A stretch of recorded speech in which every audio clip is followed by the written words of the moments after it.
Hello, hello. Welcome back to No Way. Tell me everything. My name is Jess. I am your host today for a solo episode. Well, we have in fact reverted, friends, to one episode a week on Tuesday. And it is so hard. It is so hard for me to only have one episode a week, but I have to do it because as much as I enjoy this podcast, as much as I love doing it, I actually have other things I also need to work on. Weird and not enjoyable, I know. I'm hoping the universe gets me some sort of deal where I just get paid to do this all the time, because who wouldn't want that? But instead, I actually have to do different kind of stuff, which I also love. However, it means I can only do these episodes once a week. So I hope all of my 60 listeners are fine with that. Luckily, there's tons of other content out there to fill the gap that I have left. I know it won't be the same. And it's going to leave a little bit of a mark on you, but I think it's right for both of us, and it's not about you, it's me. Welcome back today. I'm going to talk about two things. The first thing is I'm going to talk about how to actually get into witchcraft, because I have realized through a few people that it actually seems very overwhelming. So I'm just going to talk about some very simple ways to connect with your inner witch that don't require you to break the bank or suddenly learn Latin. The other thing I'll talk about is how to not give a fuck. I feel like I'm pretty good at that. And there's been some stuff going on in the media, in the social media space especially, which has weirdly had me thinking a lot about it. And I'll tell you what the connection is, and you're probably going to hate me, but we're going to go through it. We're going to talk about it. So without any further ramalama ding dong, let's get started. So first of all, how to get into more witchy stuff if you're interested in doing that. Now, I understand why this can be overwhelming. There is so much knowledge. There's so many different ways to do it. There's so many different tools you can use. And so it's kind of like, where do I start? So what I would encourage you to start with is there are no real rules of witchcraft or being a witch. Besides the fact that, I feel like there's different ethoses across all the different branches or ways of connecting or being a witch, if you will. But the main kind of kernel within it all is like, you're sovereign within yourself, and you work towards a better collective for humans, animals, the environment. I feel like that's kind of the main thing. Like, if you find sovereignty within yourself and you want to ensure that we take care of the earth, we take care of our fellow human beings, no matter their belief system, no matter their skin color, their gender, none of that matters. We are all, beings at our core. Then I think, and you want to commune with nature, or, you know, the higher spirits, or there's also there's so many different branches of being a witch, and now I feel like I'm complicating it again. It is a huge subject, so I understand why it's overwhelming. Let's scroll back. If you want to better the world for yourself and everyone else in it, I feel like that's kind of all you need. When it comes to anything else around witchcraft, it's kind of a DIY situation, which is what really drew me to it. I think there's kind of two different ways to think about it, because a lot of people, we come from organized religion where there are a lot of rules and everything is outside of yourself, and you have to look outside of yourself and get approval outside of yourself in order to function as they want you to function in an organized religion. And what I love about witchcraft is there's not that. Can you find rituals and spells that are written out for you, that give you the ingredients, that give you the words, that tell you when to do them? Sure, absolutely. If that's how you like to work in a very structured way, there are ways to do that. There's also branches within witchcraft, like Wicca, which is an actual religion, but within Wicca, or different ways of working that will suit that. But there's also I'm an eclectic witch. I gather things that resonate with me and I make my own belief system off of them, and that changes and grows and expands as I experience it. So there's so many different ways of working with it. But what I love about it is that if you come from organized religion where there is only one way of doing something to be right, it's about being right and being wrong, when the good way to do something and the bad way to do something. That doesn't really exist in most of witchcraft. There are, again, these simple ideologies around caring for others and caring for the planet and caring for animals, because we're all inhabiting Earth. There's that. And then, within witchcraft, there is this idea of the threefold rule. So anything you put out will come back to you threefold. So you have to be careful. Now, I personally don't believe that that's a fast rule. It's not like in Christianity or the Bible where it's like, you know, if you do this, this will happen. And I'm sure there's other people's experiences of this where they've done something and then something came back on them threefold. I feel like it's a self-fulfilling prophecy a little bit. I feel like it's more this idea again of you get back what you put out into the world. So don't put out hate and harm into the world. But if things like the threefold rule truly existed, in my belief, in my opinion, the people that are currently running our world and living certain types of lives would not be able to do so because they would have been hit by this threefold rule. So I don't personally believe that it's a hard and fast, this is going to happen to you if you do this. It's more just a warning to be intentional with how you express yourself, how you put yourself out, and the intentions that you put out into the world. So I should just do one full episode on this if I'm honest, because it's getting already really complicated. But I'll try to, I promise, I will try to stick to the main kernel of it. So how do we get started? First of all, I would say I recommend very much the book Witch by Lisa Lister. It's a very easy entry point to get into understanding what it means to call yourself a witch. For me, I think you don't have to start by calling yourself a witch because for a lot of people that can be really scary. That was scary for me to go from being a Christian to calling myself a witch. It felt very scary. Like if I actually say this, I can't go back where I'm now damned. That was kind of where my headspace was when I was originally starting to dabble in what this means. So if you don't want to call yourself a witch yet, don't call yourself a witch. You can just do these things without calling yourself that. But I will say that the power that I felt within myself and the courage it gave me once I started embracing that word internally and externally was amazing. So I do encourage you to get comfortable with that witch wound that makes you feel like you can't call yourself that. Because if you're even considering any kind of rituals or anything else, or connecting to nature or any of those of things, psychic work, like I would say you are a witch because of, again, the word witch has been so bastardized into what it means, but ultimately it is a person who is connected to all of the beings who inhabit Earth and working towards a better community and world for everyone. And I feel like a lot of us are witches. We just don't maybe identify with the word for wounds or because we're using a definition of it that's created by Christian patriarchy. Coffee break. I feel like since 90% of you don't actually watch, I probably don't have to yell that out, but I'm going to do it anyway because I kind of like it, I guess. Right. So that's like kind of the first step. The other thing is that the question I get a lot from people who know that I'm a witch and are interested in either interested in hearing about it or getting into it is like, I don't have all these equipment things that I need. And so I just want to tell you, I still don't really have any of these special witch equipment that you might think of. Like, I don't have a cauldron. I don't have any special athame or knife or ceremonial knife. I don't have like any sort of special bowls or chalices or anything else. Like I use everything from my kitchen. I use one of those little paring knives for most of my cutting that I need to do whenever I use a knife in rituals. I use I use rock salt from the kitchen mixed with ash from my incense, which is dead man's ash, or I just use plain salt.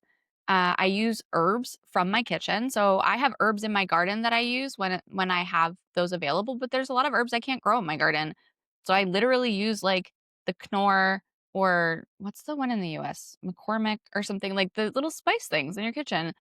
And if I don't have a spice that a spell is calling for, I just use something else that resonates with me. Because ultimately, that's the thing I love about witchcraft again, is like you can use these spells, you can use these rituals that are written down for you.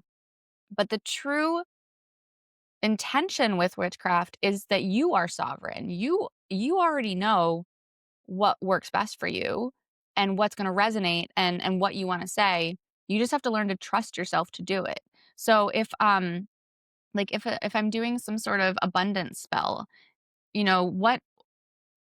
what resonates with you for abundance? What makes you think of abundance? And again, abundance isn't just money. So that's something we need to work on as well in our own mindsets. But abundance could be abundance of good connections, abundance of great experiences, abundance of laughter. Like, think about what you want to call in or what you're trying, like what your intention is, and tie the ingredients to that intention, you know? So if I'm doing an abundance spell and it's like you need basil and rosemary and marjoram and dill, I don't have a lot of those things. So let's say I don't have marjoram and I don't have dill. Okay. Well, maybe I don't use them at all because again, the ingredients matter much less than the energy and the intention that you're putting into it. They're they're vehicles for that. And of course, they have the associations that other people have created for them so you can use that and put that intention and energy into that association. But ultimately, it's less important what you use and more important what the intention is. That's why there's things like candle magic, where you light a candle and then you stare at it and you put the intention in. That's pretty much no ingredients needed. You just need a candle. And then you're doing the work with the energy to put that out. So you don't need all these fancy tools for everything. The most important thing is just that, like, if you have to do something with fire, make sure you're using a fireproof container and make sure you're doing it in a space where you're not going to set your house on fire. Like, that's important. But if you use a cauldron or you use, like I use my guacamole grinder, the mortar and pestle. Jesus, I couldn't remember the name for that. I use my mortar and pestle for grinding herbs, for sometimes drinking out of, for burning things. Like, I just use that because it's fire safe. I can grind in it. It's a bowl. I mean, it doesn't have to be as fancy. It can be whatever you want it to be. What's going to matter is the words you use and the intention. So again, when it comes to words, that you can find so many different spells online. If you can't afford to buy a spell book, which I like spell books because I like books. Like, I like books. I like the feel of them in my hand. My old soul, the old witch in me, loves a grimoire. So I do like books, but I can maybe name a handful of times that I've used them verbatim and I've used the ingredients verbatim. Work with what resonates with me. Same thing with crystals. Pick a crystal that resonates with you. You can go online and you can learn the associations. So you can say, for example, I want to do a spell to bring more joy into my life. So you might go online and research ingredients that align to joy. And you find out that joy is often associated with your solar plexus chakra. And therefore, it's associated with the color yellow. And so therefore, it's associated with yellow stones, or like citrine, or it's associated with yellow flowers and it's associated with honey. And, you can find all these associations and then you can use those ingredients to build your own spell bottle or spell packet or, um, you know, potion. I love to make a potion because I like working in the kitchen. So I will put ingredients I did it with some of my grape juice the other day. I made like a Aphrodite tonic, if you will, where it's supposed to help me feel very much in my sensual feminine energy. And I put a bunch of ingredients in there. And as I put them in, I asked them to work in the spell with certain intentions. But I made that up based off of what felt sensual to me. And also, if I'm honest, what would taste good, because I'm not going to be like, I don't know, an oyster is associated with an aphrodisiac. I'm not going to put an oyster in my grape juice because that would be ick, right? I'm sure there's some hardcore people who might do that and suffer for the sake of the spell, but that's not me. So you can put in what tastes good if you're doing a potion. But you can go online and do all this research and find out what associations are, and that will help you. It will help you to decide what you want to include. But I don't want you to discredit your own inner knowing in what you associate certain things with.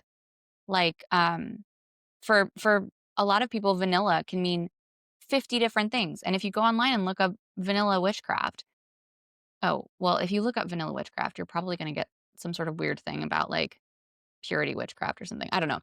Vanilla uses in witchcraft, do that one. Then you're probably going to get a ton of different answers about what this actually is, and what you can use it for. So you'll have to feel what one feels right for you.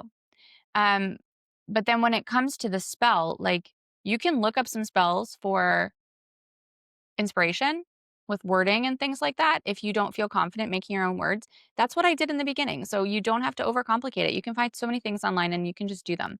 Um, but I will say that the more comfortable you get with it, the more you allow yourself to relax into the energy, I would be surprised if you don't find words coming up from within you. And those are the words you should say instead.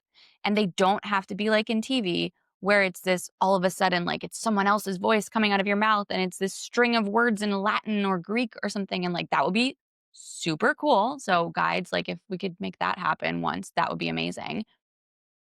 On the other hand, I wouldn't know what it was saying, so I might be like, "No, I wanna do it. It'd be cool. I'm okay with it."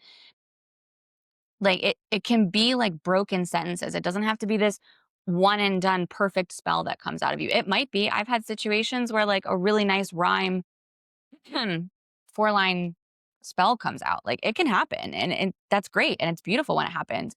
But just because a few lines come up and then you get stuck, don't get stuck. Don't retreat back into yourself. Don't go, oh God, now I did it wrong or I messed it up. You cannot mess it up unless you're being performative or not being authentic to yourself.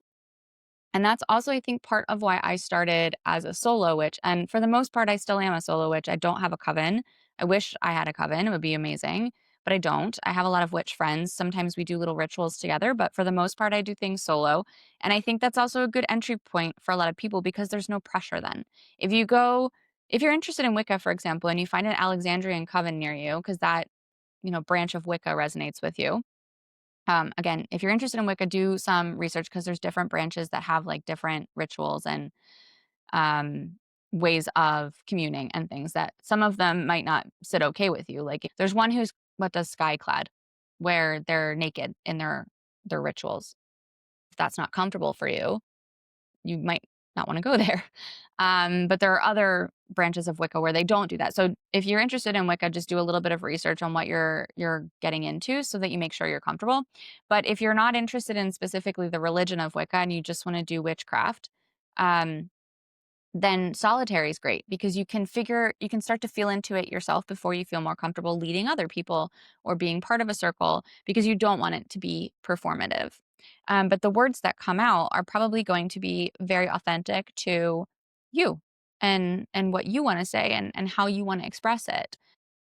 Again, it's you want to put your own energy behind it because that's when you're able to kind of tie it to you. The other, like, main point I would say is if you're doing a ritual, you're gonna wanna create a circle. The circle is an energetic boundary. You've definitely see them if you've seen any movie where there's witches and they're doing any sort of witchcraft, then you're gonna see some elaborate circle with a pentagram and these candles that flare up huge when they close the circle and something bad comes and, you know, it's very cinematized, obviously. The reality is much more mundane, and that would not be as fun to show. So, but the good news is it's much more mundane. So, when you create a circle to do a spell, you really don't need much. And again, you can fit it to what feels good for you. So I can tell you what I do, which is I cleanse the space with Palo Santo or some other cleansing smudge. You can use a spray, you can use a sound bowl, whatever space I'm doing my spell in. I have a designated space in my house. I like to do it there. It has a certain energy that feels right to me. And I can also like energetic hygiene wise, I can make sure that it's kind of attuned to a space for this kind of work. So I have a specific space. And then I cleanse the space. I use smoke normally. And I cleanse it. While I walk around and cleanse it, I say something like, I release all negative energy from this space and ask it to leave. It is not welcome here. Only the energy with my highest intentions and my highest expression in mind may remain. And I go around and I say that and I smudge the space and I waft the smoke around and then I open a window so that the energy can get out, that bad energy go bye bye. And then what I do is I have some different things with me that represent the elements for me because in witchcraft there are the 4 or 5 elements, but there's the 4 elements that you use when you're opening a circle, or 5, depending on how you do it. I'll tell you my way. So I face north, and I usually have uh, a stone, a crystal of some sort, because they come from the earth. And I open the circle in the north. I'll say, like, welcome, guardian of the north. I ask you to attend the circle to keep the energy grounded. Then I place the stone on the ground if it's not already there. Then I turn to the east. For me, east is wind, right? So north is earth, east is wind, south is fire, and west is water. And so for east, a lot of times I'll actually use incense. So I will light the incense and I will say, welcome, guardian of the east, to the circle. I ask that you bring air to clear out anything that no longer serves us. Again, these change as I'm doing the circle. I'm just telling you what's coming to me in this moment. It could be different when I'm actually in the circle. I don't have like a memorized thing. Although, again, if you're into the memorized thing, there are lots of rituals that have it. Then I'll face the south. I usually have a candle for the south, and I will light the candle, say, fire, guardian of the south, I welcome you to the circle. I ask that you burn away any intentions that are not for my highest good, or any energy or whatever. And then I turn to the west. Normally, here I will have some sort of water vessel and water. Usually I use moon water, but if I don't have that, normal water. And I will either pour it into the glass or hold up the glass and say, welcome, water, guardian of the west. I invite you to the circle to wash away any energy that is not going to create the highest environment for the spell work that I'm about to do today. And then I welcome spirit to the circle. Usually I just talk to spirit in this case. I just say, spirit, welcome to the circle. I invite you in as part of my ritual. And then I will usually sit and ground and center and meditate in the circle to call in the energy. And when I can feel the energy build up, then I will do whatever spell that I want to do. And the energetic boundary not only helps me to focus and ground my energy and create a safe space to work on the intentions, but it also keeps out any energy that would interfere in any way, any low intentional energy from myself or others. I mean, from my house, from myself, whatever, environmental, collective, out of my circle. And then when I'm done with the spell or the ritual, sometimes I do it just to meditate and commune with spirit. If I really want to call in a lot of energy or I want to connect to ancestors or something, I'll do a circle because there's something about creating a circle that just feels like ha cha cha, feels powerful. Um, and then when I'm done, I will start with the West and I will say, thank you, Guardian of the West, for attending the circle. You may now depart. I do the same with the South and the East and the North. And then if I've used any, sometimes I'll put the dead man's ash or the salt in a circle around the ground. But if I'm honest, I don't really do that very often because I don't like cleaning.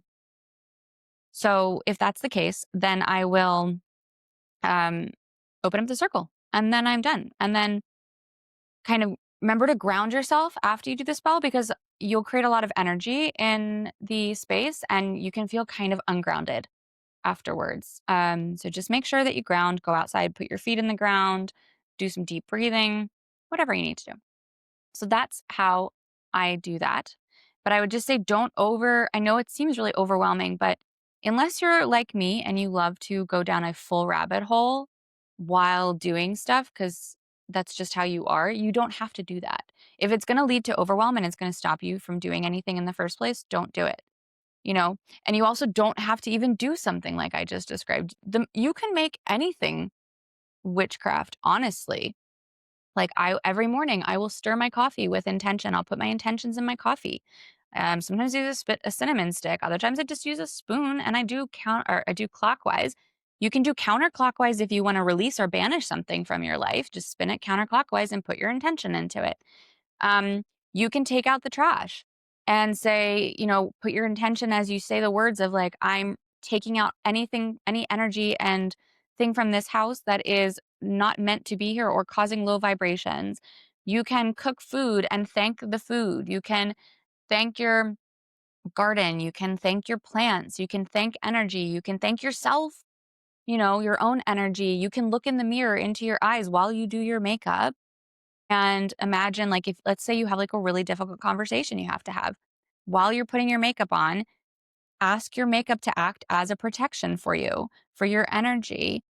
you know, you can do witchcraft in so many ways. It doesn't have to be um, very elaborate, like we've seen. It literally can be the most mundane tasks can become witchcraft. Same thing with getting dressed. You can choose an outfit based on the vibe that you want to put in and ask it to bring that into your life. It's all about intention and protection of your energy. And again, when I say protection of energy, I don't say protection of energy as in um like from all these evil spirits that are going to come after you now, because I've been doing this for a while and I've not had that experience. And I actually have talked about this before and I just saw a video again on it, so maybe I'll just quickly mention it. But a lot of times people who say things like someone's cursed me, or I have a hex, someone put a hex on me, or there's dark energy around me, when they're feeling down or they're having dark thoughts or they're feeling really depressed, or like some like stuff's just not working out for them. Um most of the time that's just shadow work stuff. Like that's internal, their own energy that's holding them back. But some people, either from not wanting to have to deal with their own internal stuff or from actual belief that it's coming from someone else, will believe that it's a hex or something. And I've never experienced that. I don't know anyone who has experienced it in the way that I'm talking about right now. Um, the only time I've ever experienced anything dark, it was more curious, like if I would let it in, and I didn't, and it went away. So I feel that we have so much power over the energy that we have and that we allow in, and you just need to remember that. So that the protection is more for you to feel protected and to make sure that you're not leaking your energy everywhere. It's more like your energy out versus energy in most cases. So don't be super scared about doing stuff like that. And yeah, you can read some lovely books and you can get some very quick things you can do. There's lots on TikTok and Instagram if you do like spells and rituals, but I like mirror magic a lot, where you look into your eyes and say things to yourself with intention and put the energy behind it, or try to divinate through your own eyes. So, staring really deeply into your eyes and seeing what comes through from a divination perspective. I think that's really fun and that's not complicated at all. So, don't complicate it. You'll get more comfortable with it as you go. All right, 30 minutes in. Good job, Jess. That's got to be one of the longest intro to the actual topics that I've ever done. Coffee break. Okay, let's talk about not giving a fuck what people think. So, this has come up a lot on my radar lately and it's made me think a lot because I've talked about this before. If you know me, I really don't care very much what people think about me. You know that I really don't hold myself back in my own authentic expression based off what other people think about me. I don't really care. I don't care if I'm cringe. I don't care if people see me fail. I'm actually very open and vulnerable about that because I really am very adamant about this stupid online world we have where everybody acts like, they have the keys to success and everything they do is gold and everything's perfect. And I know that that's not the reality. And I think it makes a lot of people scared to fail, um, or afraid to express themselves in their weird little wonderful ways because we've really, really built so much of ourselves on this social media thing and critiquing, and our value comes from external that we care what people think. And I think it holds people back a lot. So I really don't care, and it's taken me a very, very long time to get there. And so I feel like because of that, I'm very uniquely positioned to talk about how I got there, and why I think it's important. And the way it's been coming up for me a lot is actually, and I know you're gonna hate talking about this, but hopefully by the time this airs, it's been like a while, so it's not fresh in your shut the fuck up mind. Taylor Swift's new album. I know, I'm sorry, but I have to talk about it for a minute because this is the thing. You can dislike Taylor Swift as a person. You can dislike her music. Those things are so fine. But the internet uproar about this album has been really weird to me. And so I've been thinking about it a lot. I also can't escape it. It's all over social, and it's people making fun of her and making fun of other people who are enjoying her music, or making fun of her lyrics, or the critiques of, does she give enough money for being a billionaire, and does she do enough social work, has she said enough about all of the crap going on in the world. I think it's great that we have those discussions because I think we have to hold people accountable who have the platform and the spotlight. My personal take on that is, you can use those critiques of her to support her or not support her. So if you say, I don't like that you haven't said anything about this administration and the harm it's doing to women, and therefore I'm not going to listen to your music or support you, ace, do that. That's your protest against that. And that's great. As long as you have the expectation that that's for you, that's you taking a stand in your values. It's whether or not she actually does anything is not going to be up to you, right? So that's one thing, right? The ridiculous making fun of the lyrics she uses, like, dude, these are the same lyrics she's always used. It's not like she suddenly got different. Like, I don't know. It's a very Taylor album to me. So I think that's what's been really interesting to me is seeing like this is very much a return to her poppier albums. And a lot of people seem to be really upset with that. And that's, I don't know, her lyrics and if she's happy or whatnot. And I don't want to devolve into it because I have so many thoughts on this as like a social lens of what the hell is going on in the world. But I think in relation to this conversation, what's really been interesting to me is that this album, whether you believe she's good or not, Taylor is an artist, and this album is her self-expression. So art is self-expression, and how an artist chooses to express themselves, you either like it or you don't. How many times have you been to an art museum and something really sparks something in you and you totally relate to it and you love it, even though it's some brushstrokes, right? But then another one, you're like, I don't get this. This doesn't make any sense to me.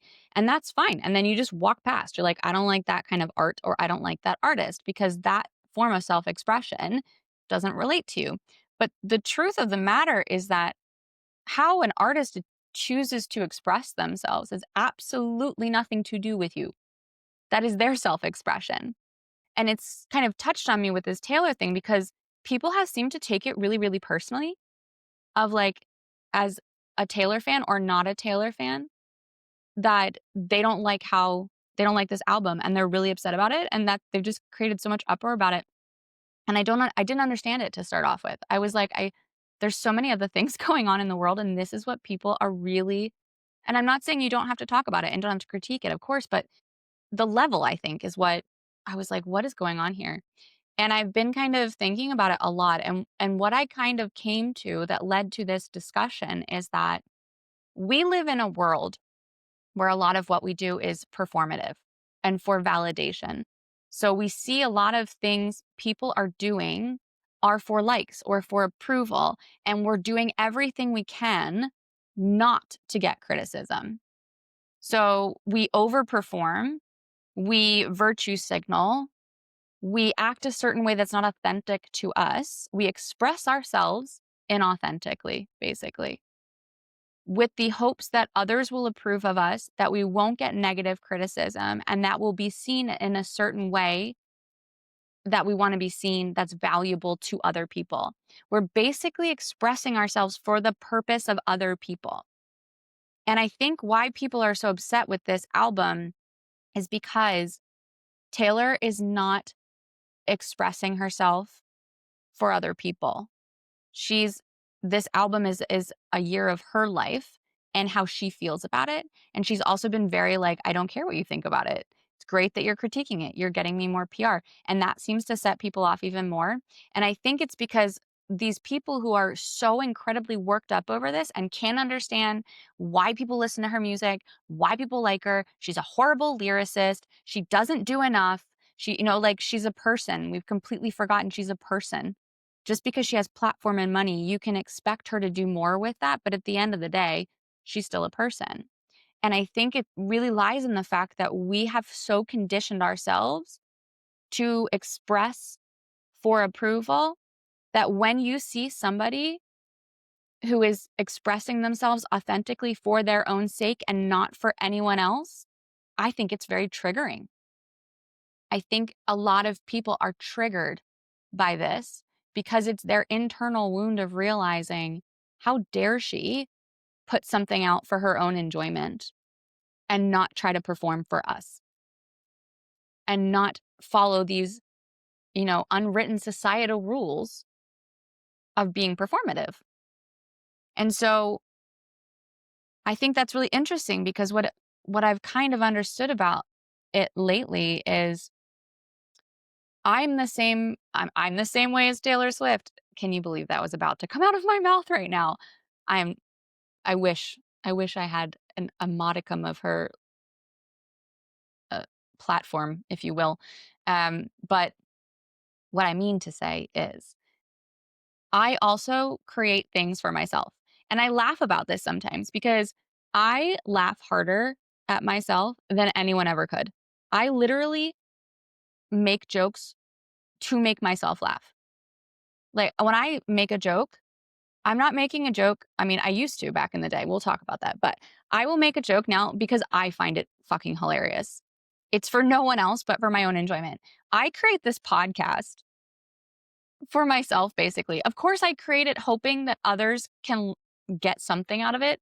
But that's why it's my ramblings. That's why it's my musings. I talk about the things that are going on that I'm being nudged to talk about, that are showing up in my life. And I hope that they help other people, of course. And same thing with social media. Like, I have a tiny following. I could do so much more performative stuff and probably have a much bigger following, but I refuse because I'm not putting things out for other people. I'm putting out my own self expression because I enjoy doing this, or I like the messaging that came through me here from spirit. And I hope that other people can enjoy it as well or find some kernel of it that helps them. But I'm not doing it for them. And that gives me so much joy. It gives me so much joy, and it doesn't feel draining, and it doesn't feel performative. And it allows me to do things that might not make sense to other people and that trigger other people, if I'm honest, because I'm not operating from this unwritten societal rule of you need to do the acceptable, you need to be liked, you need to, especially as a woman, you need to be part of this collective group way of being. And I'm like, nah, not going to do that. And I think that everybody should operate that way, honestly. So I want to talk about, how do you get there? Because I definitely was not at a spot where I did stuff like this. I live my life very unconventionally now. I make my own rules. I never would have been able to do this. I don't know. Even a year ago, maybe. A year ago, maybe I would have, but it would have been uncomfortable. Hell of a lot more uncomfortable than now. I mean, I just did a group program. Again, there was a lot of like practical things that went wrong. I cannot advertise. I can't advertise. For some reason, Meta has completely blocked me from any advertising, and I have a tiny following. So there are some very practical things that I cannot do, which would have helped me. But I also think there's a larger spiritual reason we're not going to get into. But I just had a group program completely fail. No one signed up. There was barely any interest. I think I had like one person or two people sign up for the information on it, and that was it. No one even really clicked from the emails that went out. Like, it was a bomb. It was a huge bomb. But again, I'm doing something that I felt in that moment to do, that I hoped would resonate with other people, but was for me. And that didn't go anywhere. But at the end of the day, I'm not like, I'm not super dying inside about it. I'm not taking it as a huge failure. It was a failure objectively because it didn't work, didn't get anything, it didn't do anything. But I'm still actually doing the course as a different way. So I'm just learning from it and doing something different. And I didn't take it personally. And I also shared about it. I shared about the failure because I think other people should see that it's not. I mean, when I started my business, everyone always just was talking about all the business they're doing and how great it was going. And so I thought, like, oh, I'll just go into business and I'll get a client and it'll be great. It's not like that. And then when you start to talk to other people in business and you realize, like, oh, it's actually extremely hard and it's not like that. And it's a very competitive landscape and all this stuff. I feel like it's the same thing as I feel as childbirth.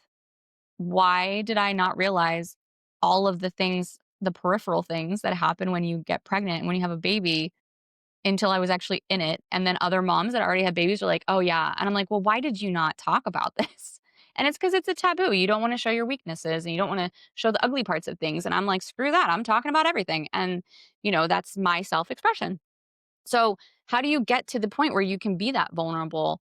And if I'm completely honest, I don't know that everybody will. And I don't mean that as, I'm so cool, not everybody can be here. I don't mean it that way. I think we just all have different paths. And this is probably more aligned to what I'm here to do than maybe some other people. So, might be something that you're just not interested in. Not that you can't do it, but just that, like, it's not an issue for you. You don't feel the need to be vulnerable.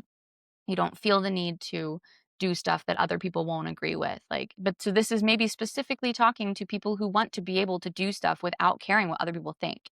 I will say it is extremely liberating in life to do things solely for yourself and your own enjoyment and not caring how it's going to be received. And I think it works really well for your relationships as well, because you start doing things out of pure intent versus an expectation of how it's going to be received or how it's going to be reciprocated. So, reciprocation, for example, if we use social media for an example, if you put out a video just because it's something you want to talk about and then you love that video and you're like, I'm really proud of myself for saying that, and you put it out there, when you put it out with pure intent, you're totally okay with the fact that maybe your 4 friends who always like your stuff. And you're not putting it out there with an intent to, I hope that this gets viewed by 20,000 people and I need 4 follows for this to feel like it was a success. Because what will happen isn't, if that does not happen, you don't do that thing anymore. And even though it made you really happy to do that thing, you're not going to do it because it didn't give you the result that you wanted. So by not caring what people think, you can wear what you want, you can do what you want, you can do things by yourself, you can eat. I mean, I've known people who are afraid to go out and eat at restaurants by themselves because they're like, it's going to look like I'm a loser. Who the fuck cares? Who cares? So then you miss out at eating at that restaurant because you care what some people you don't even know are thinking about you. Like, oh, it's so constraining. So I hope that even if it's not because you want to be able to be ridiculously weird in front of people and not care, but just so you can be more liberated, that you keep listening. I'll try to keep it very practical from now on, but again, don't hold your breath. So, one of the ways that I worked on it was by increasing my self worth, by doing things like talking to myself extremely lovingly. So, the reason this is kind of a core pillar to be able to not give a fuck is because if you're critical of yourself, if you are putting yourself down, you're doing the job for everybody else from the beginning. So you need to be super kind to yourself because those thoughts will creep in because it's what we're conditioned. So let's again use the eating by yourself, for example. You might see some really cool restaurant that you want to go to, but no one's available.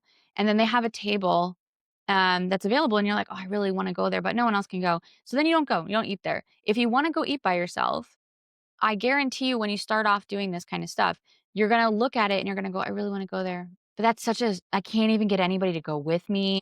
God, no one likes me. It's going to look stupid. And then I can't even tell anybody I went by myself. So I have to like make up somebody else. Like you're going to start criticizing yourself first. So the first thing you have to do is love yourself. And so when that thought comes in of like, God, I'm such a loser. No one wants to even go with me. Be like, no, you're not. Everybody's just busy. Don't tell yourself lies like that. Everybody would love to go with you, but they can't. So why don't you go and have a great time? Bring a good book or a podcast, maybe Jess's podcast, that you like, and then sit there and enjoy your meal. And then you can tell everybody how great it was. And then you guys can find a time to go later. And then you go eat at the restaurant and you're like, this was amazing. And I'm so happy I did this and I had a great time and I didn't care. Right. And the first time you do it, it's not like it's going to be super easy because you're going to go to the restaurant. You're going to go in there with your good intention of, I'm so strong and I'm going to eat at this restaurant and I don't care what anyone thinks. And then you sit down and then you start to deflate because then you notice people might glance at you and then you're like, oh God, everybody's looking at me. So this is point number 2. When you sit down or when you do something and you think people are looking at you, I say this with all the love in my heart. No one gives a fuck about you. No one cares. Even if you dress up like a lobster and you go out to eat by yourself, are people going to look at you? Sure. Are they going to maybe take a picture and laugh? Sure. Whatever. But who cares? Okay, now let's go back to reality because you're not probably going to dress up like a lobster. But if people are looking at you, it's probably just because they're looking at you for a second. They're not making up a whole thing in their head about you. Think about when you go out. Do you glance at random people here and there as you're looking around the restaurant? Sure. But unless like they're really acting outrageously, you really don't give them a second notice. So the second point is decenter yourself. I would say this all the time. And again, I think I say it from a very different lens than other people. So just keep the Jess lens on this one. But we are the center of our own universe, as in we are responsible for our own happiness, for our own care, for our own work, for making sure we're taking our own steps to our happiness in that way. But we are not the center of anyone else's universe. So unless you're a celebrity or something where people are actually going to be excited to see you out because they want to talk to you or take your picture, if you're an everyday person like me, no one is staring at you and going, "Oh God, how sad. She's eating there by herself. God, she doesn't have any friends." No one's thinking that, but you think they're thinking that, but they're not. So decenter yourself and pull yourself back to reality that that's not happening. The third thing is worst case scenario. So whenever you want to do something and then, you do it and then you're scared about it, what's the worst case scenario and what do you think is actually going to happen? Follow that down the rabbit hole. Because if we stick with the eating example, you're eating at the restaurant, you notice that actually people are really looking at you because you're wearing a lobster hat. People are really looking at you and they're making some like jokes and you think that person might be filming you. What's the worst case scenario that happens here?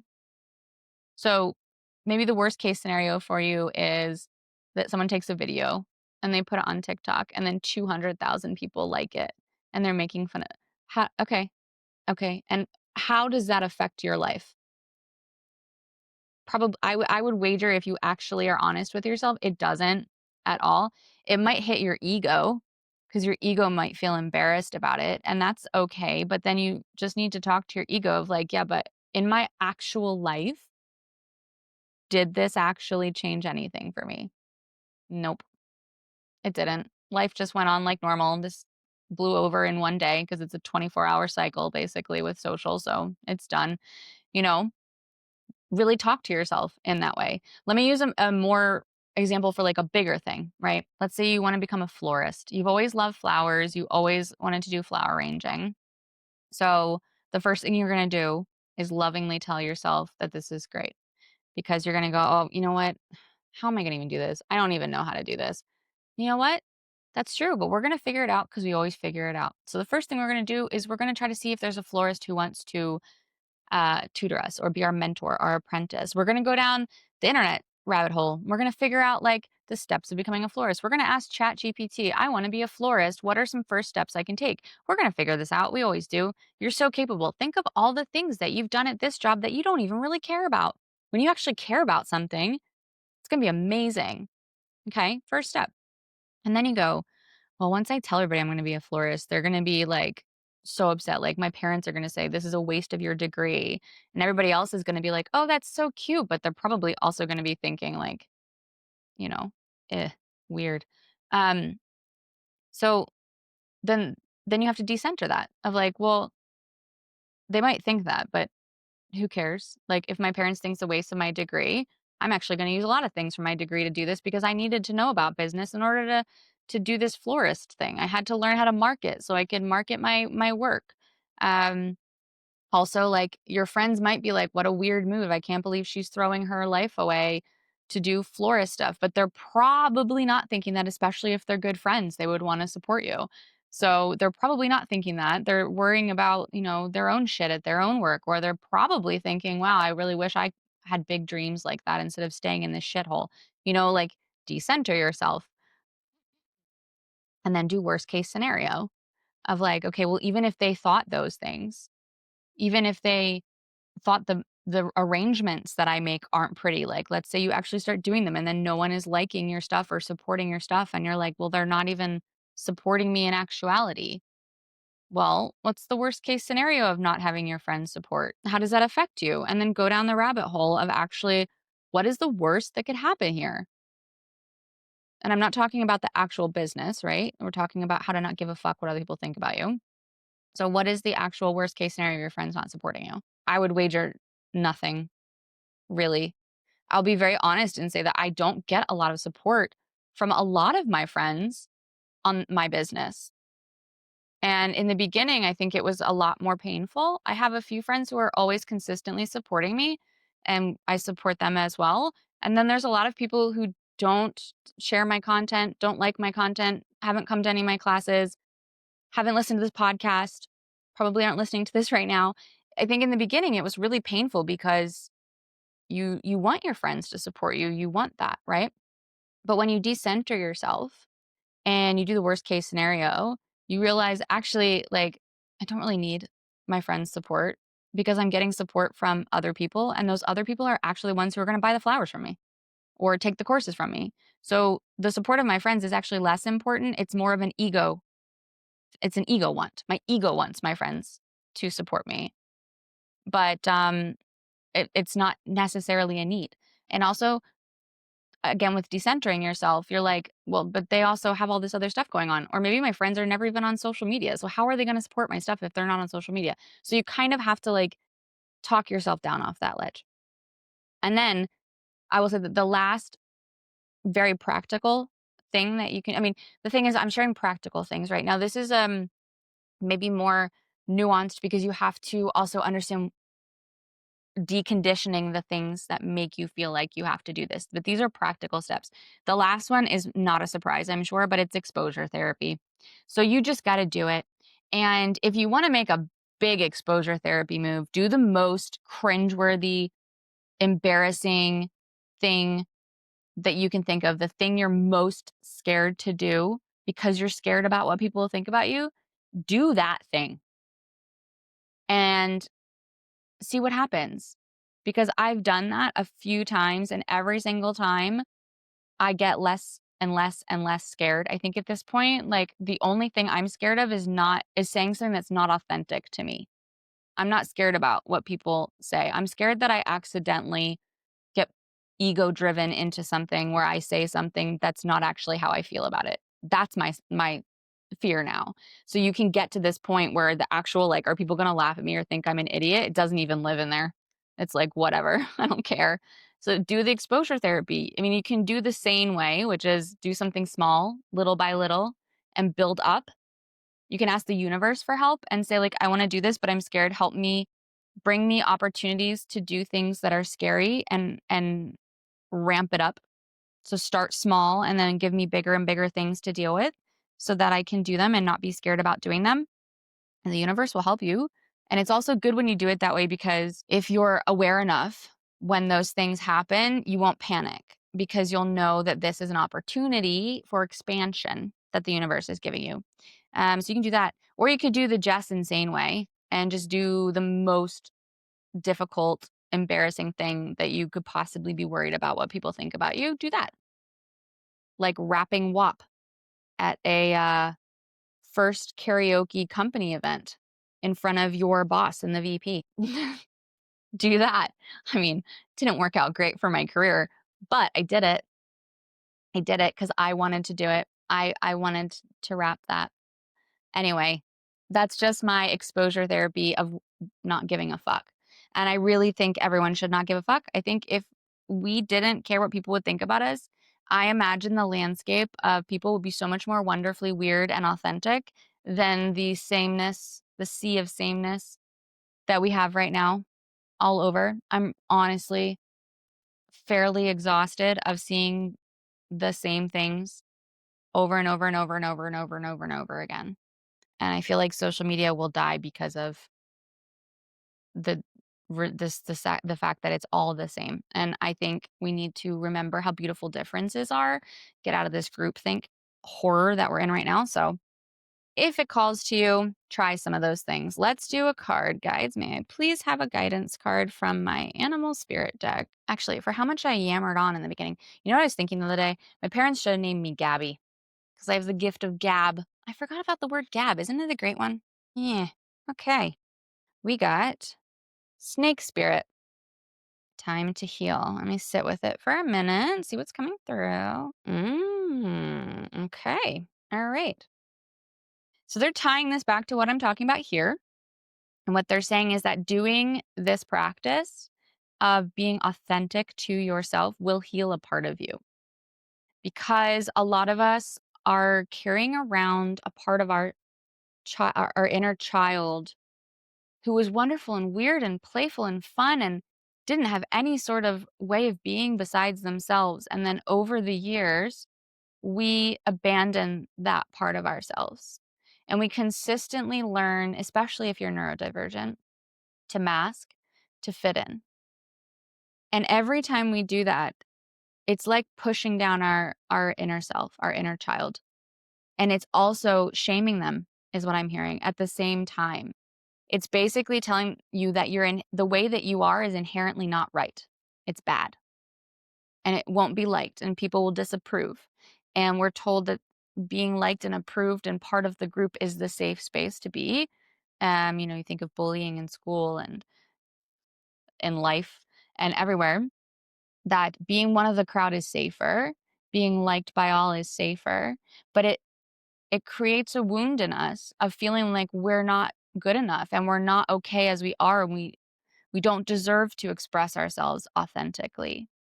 And so with this snake card, what it's saying to us is now is the time to heal that. Now that we're out of the trenches, now that we're not reliant on anyone else for our own safety and happiness, and we are in charge of, we're the center of our universe. We are in charge of our own happiness and healing. Making actions like this, where we're honoring our most truest, authentic self, our honest expression, is a time to heal for us, but also it heals others. Because as other people see you being true to yourself, being vulnerable, it will inspire other people to do the same and to feel okay with who they are. It's a ripple effect that will change the way we treat each other and change the way we treat the world and ourselves. So with this time to heal, with this not giving a fuck what people think about you, you're not self-abandoning anymore. You're telling yourself how amazing you are, how valuable you are, how valuable your expressions are, your words, your care, your ways of being, your silliness, your gifts. All of these things are beautiful, and it will heal you the more and more you do this. And you'll also get more comfortable with it. Is there anything else that you want me to talk about here? Yeah, they're saying yeah. They're saying it's like the snake. You're going to shed these different layers of skin that you have. You have many, many layers of skin to shed. You've grown, you're bigger, but this suit no longer suits you. The skin no longer suits you. You need to shed this skin, and the more you shed this skin, the bigger you will be able to grow. The more expansion you can have as you leave behind these skins that are keeping you stuck and holding you tight and compressing you, putting pressure on you. And you might not feel it until you shed that skin. And when you shed that skin, you will feel that freedom in your body of the expansion, of how in your own skin you now feel. You're in an old skin. So yeah, that is the message from Spirit. I thank you all for listening. I forgot to say in the beginning of the episode, I need to start saying this in the beginning. Please remember to rate the podcast, share, like, do all that fun stuff, write a comment. It helps the algorithms that be to push my podcast out to other people. So I really hope that this episode did anything for you. And I hope that you'll keep tuning in to the other ones. Let me know. I know I said it was only once a week, and that's what I'm doing because of other stuff. But God dang it, I just love connecting with Spirit and putting on the Spirit Talk show.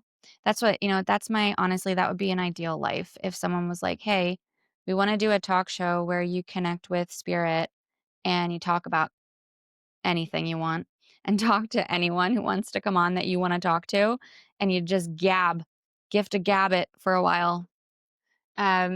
That would be ideal. And I can't do that without your support. So remember to share the podcast. I don't know. I think I was trying to be like Ross Perot or like one of those presidential candidates, but I don't know if it came across, but now I've explained it. So definitely has now. All right. I got to log off before I lose anyone else. Thank you for joining today. I will talk to you all next week. I hope you have a lovely freaking week and a beautiful weekend.